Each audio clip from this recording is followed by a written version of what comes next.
shot. And then we have a governor get up and say, oh, it's safe, we can handle it. He can't handle it. He's an incompetent guy. That's why they threw him out of the family business. They threw him out. I knew the family business very well, and they threw him out. And now he's a governor. And he should say, we'd love to have a safer place. Chicago's a great city, potentially. You know, I told you, the head of the Union Pacific Railroad said, sir, save Chicago. It's a great city. It's going to be lost if you don't do it.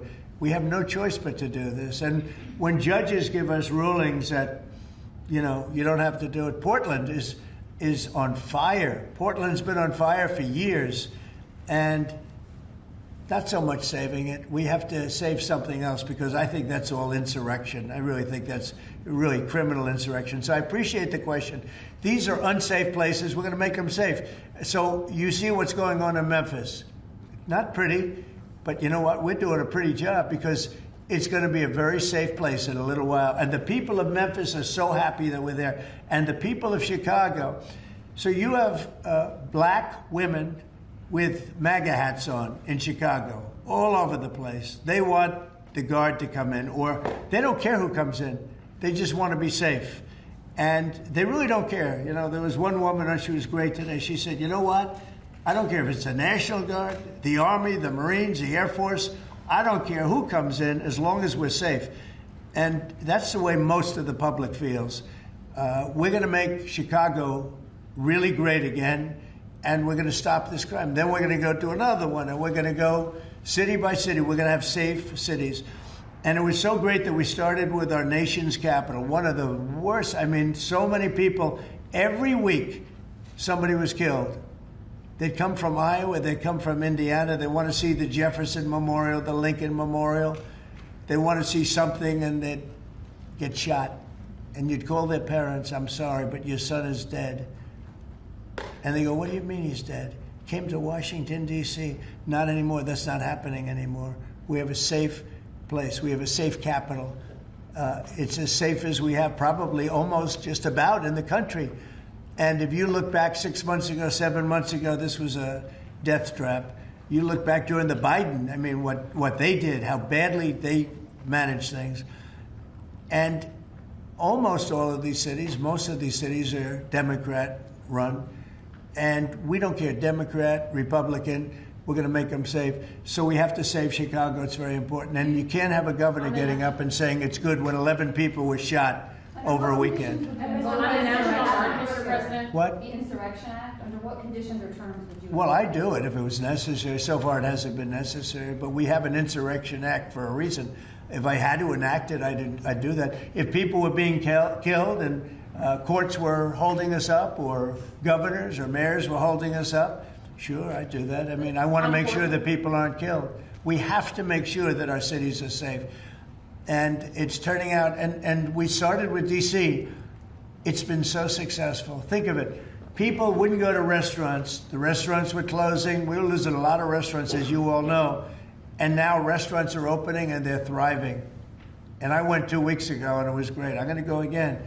I felt very safe, very safe. Forgetting about guards and Secret Service, I would have gone. It would have been very safe. D.C. is a great, and look at the cleanliness of D.C. Look at how it's clean. You don't have tents all over the place. We had parks where you couldn't even walk through the park. You had people from tents, and they were violent people. Some of these people were violent people. We have a great, safe capital again. And if you look at it in 6 months from now, it'll be the most beautiful anywhere in the world. It's being cleaned. The graffiti's all gone now. The tents are all gone. We have a capital that you can be proud of, but it'll only get better with time. Mr. President, Tomorrow is October 7th, the 2-year anniversary of the regional Israeli attack. Do you expect the Gaza deal tomorrow, or any sort of hostage? I think we're going to have it soon. I think we're going to have a deal. It's a hard thing for me to say that when for years and years they've been trying to have a deal with Gaza, but literally for centuries. Okay, if you really think about it. But we're going to have a Gaza deal, I'm pretty sure, yeah. And what do you heard about the talks? Well, I'm the one that got the hostages back. Remember that, you know? I'm the one that. I was going to ask you that. Yeah, I got them back. Israeli citizens are celebrating what you've accomplished in this deal. should it come through, there will be a lot of celebration on the streets of Israel. The hostages' families, have they been in contact with you with regard to this deal that could happen? They're so happy about it. It's like they can't breathe. One said, "I can't breathe." It's very sad because you have hostages and you have people that are no longer living. But the parents, and I've said this to you many times, the parents want the bodies of their boy back, the bodies of their loved one back. In most cases, they're young men, and they're dead. And there's probably 32 or so, about that number. Nobody knows exactly what the number is. They want that body back as much as if their son were alive.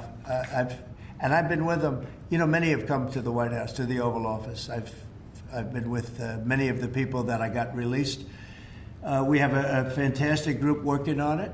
Steve Witkoff has been amazing. I have Jared. I took Jared out because Jared's you don't find anybody more capable, and we have the A+ team working on it. I think we've made tremendous progress. The people of Israel want it to happen, but the people related to hostages, you see in Israel tens of thousands of people. They really want the hostages back, and they really want things to end. And I think Hamas now has been, all I can say is they've been fine. They've been fine. I hope it's going to continue that way. I think it will. I really think we're going to have a deal. We have a really good chance of making a deal, and it'll be a lasting deal. We want to have peace. This is beyond Gaza. Gaza is a big deal, but this is really peace in the Middle East. And the amazing thing is we have every Arab country, every Muslim country. We have every country surrounding. They all want. I spoke with President Erdogan of Turkey. He's fantastic. He's been pushing very hard. He's a very powerful guy, and he's been pushing very, very hard to get this deal done. And Hamas has a lot of respect for him. They have a lot of respect for Qatar. They have a lot of respect for UAE and Saudi Arabia. We have everybody.